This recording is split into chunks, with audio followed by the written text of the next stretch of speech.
In the last few weeks, I've had a number of real estate agents ring me up to get advice about agents who talk other agents down. I've had a number of real estate agents, often quite depressed and distraught about other agents slagging them off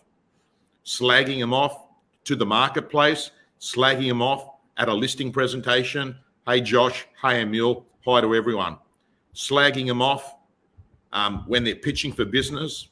I'm going to give you the psychology of a slagger, the psychology of someone that trolls people, and I'm also going to give you what I believe are the best solutions. And I need you to understand, as you become a winner in real estate, you're a target. You need to know that. No one ever trolls someone they don't care about. No one ever trolls anyone that's irrelevant.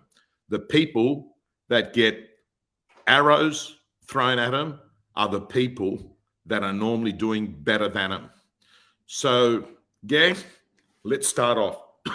Sorry, I've got a little bit of a cough. I've just flown in from Brisbane.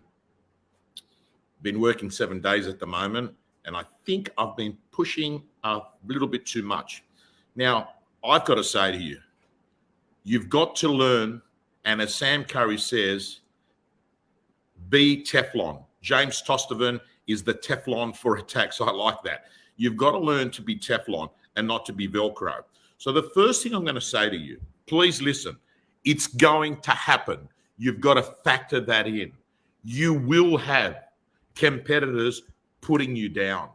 So the question is, why do they put you down? Well, that word that's just come up is one of the most sickening of the lot. Sadism.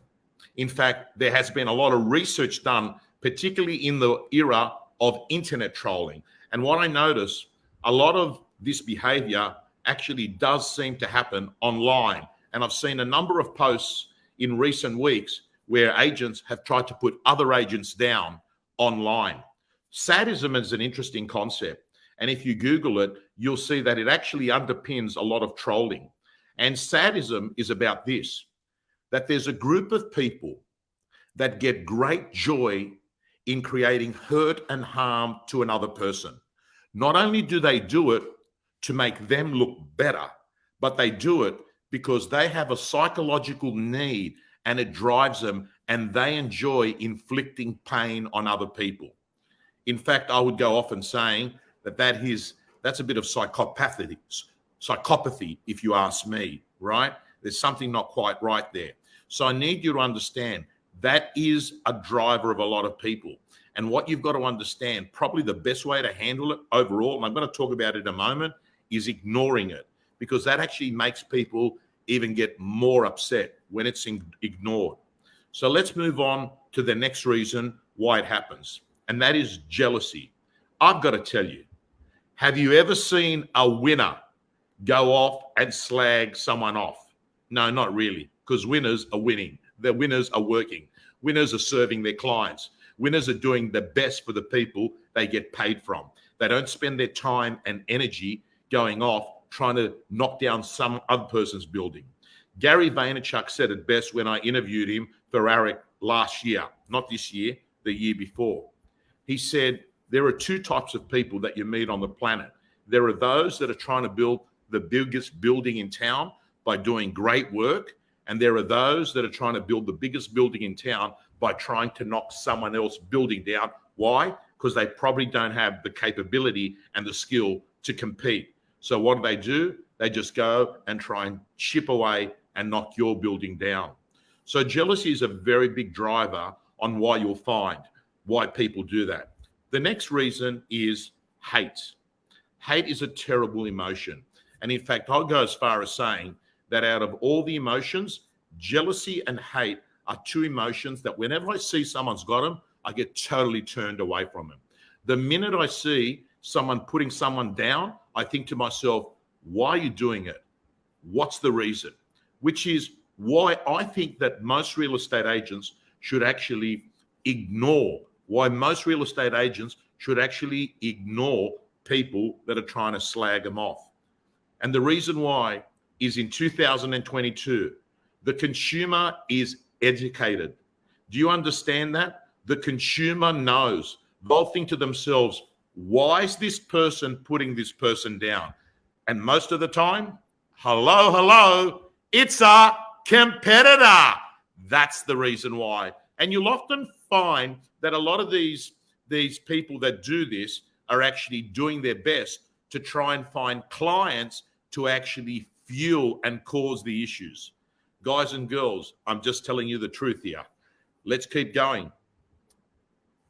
The next thing is, what I want to do is spend a few minutes telling you, apart from you expecting it's going to happen, particularly if you're one of the top people in your business, I want to let you know that your strategy in handling it is this: ignore them, but most importantly, expect it to happen.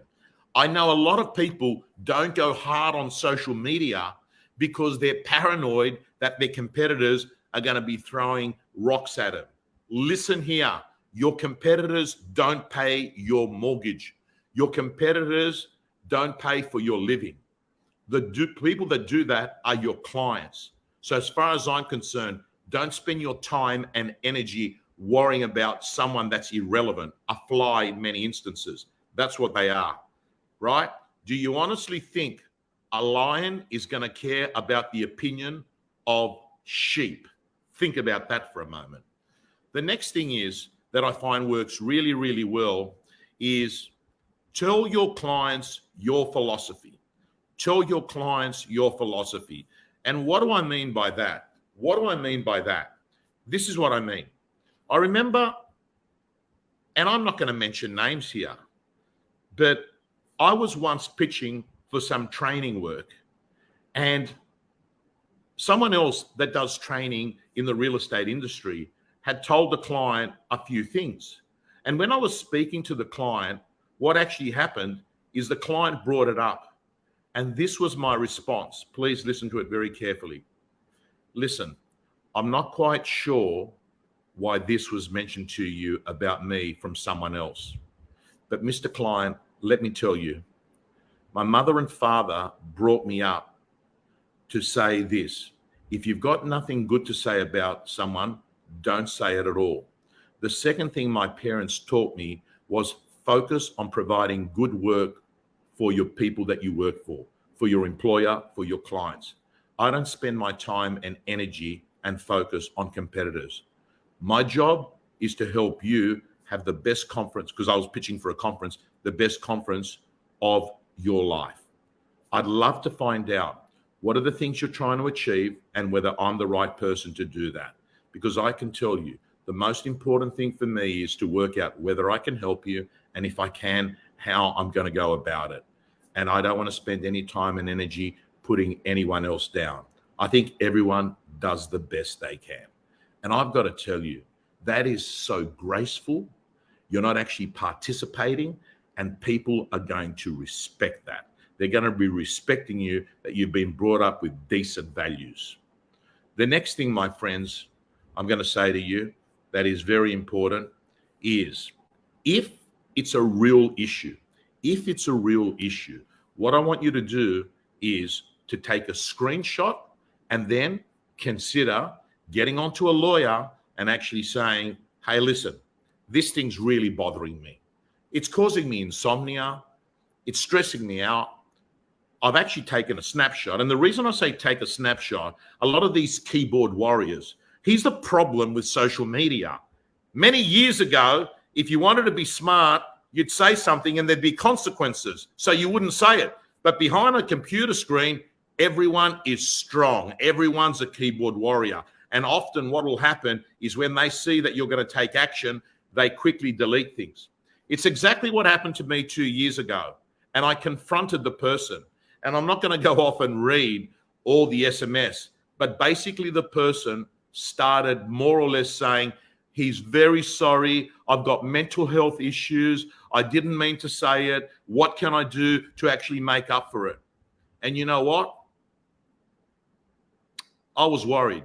What if he did have mental health issues and I actually humiliated him online because I had all his responses and I was going to put him online? So in the end, I just let it go. But for many of you, let me tell you, what you should do is take a photo of it, because be aware, if they get aware of it, they're going to want to take it down because they know that now we live in a world that's very litigious. You've seen what's been happening in the world of social media and defamation of late. There are laws there. Let's keep moving.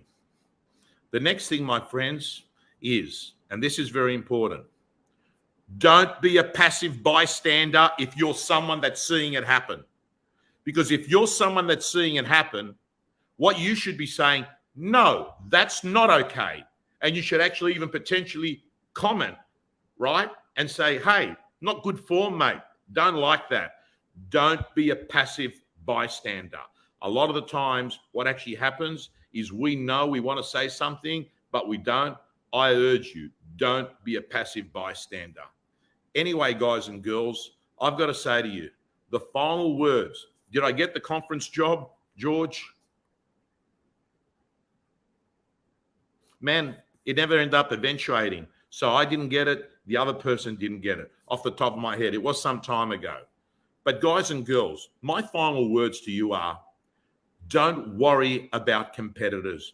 Don't worry if you're going to do a live stream and they're going to laugh at you. Don't worry about the marketing you're going to do and they might have a crack at you. My advice to everyone here, if you got someone that's a troller out there, my advice is work hard, do amazing work, get top dollar for your vendors, and beat them with success, and then bury them with a smile.